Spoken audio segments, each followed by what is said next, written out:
Hampir 3.000 rumah rusak karena gempa bumi kuat mengguncang provinsi Yunnan. Para turis hampir terlempar keluar dari mobil. Seperti yang dilaporkan sebelumnya pada tanggal 2 Mei, serangkaian gempa bumi terjadi di distrik Longyang, kota Baoshan, provinsi Yunnan dengan magnitudo tertinggi mencapai 5,2 dan pusat gempa sedalam 10 km. Gempa bumi telah menyebabkan getaran yang kuat di kota-kota seperti Baoshan dan Dali, dan terasa sampai di Linchang dan Chuxiong.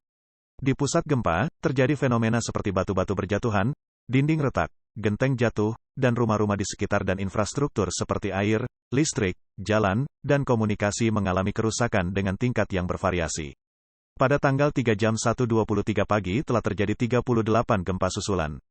Menurut Vision Times, penduduk setempat menggambarkan bahwa lama waktu getaran berlangsung sekitar 6 detik setelah gempa terjadi, dan barang-barang di dalam rumah mereka terguncang sampai berjatuhan.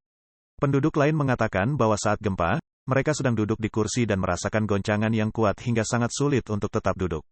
Tidak hanya penduduk lokal di Yunnan yang merasakan dampak gempa yang kuat, tetapi juga banyak turis dari provinsi lain yang datang ke sini untuk berwisata menjadi ketakutan.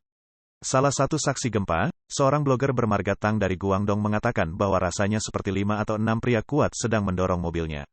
Tidaklah tepat jika mengatakan itu berayun-ayun, itu lebih seperti dorongan kasar, seluruh orang dan mobil bergetar. Awalnya Tang tidak mengira itu adalah gempa bumi, tetapi getaran di dalam mobil begitu kuat sehingga dia harus keluar dan mencari tahu. Ketika membuka pintu, dia hampir jatuh dari mobil karena tergetar hebat dan tidak ada seorang pun yang terlihat. Pada saat itu, Tang memastikan bahwa itu benar-benar gempa bumi. Dalam konferensi pers yang diadakan oleh Badan Gempa Yunnan pada tanggal 3 Mei, laporan resmi menyatakan bahwa penentuan awal patahan seismik yang menyebabkan gempa adalah patahan Sungai Lancang.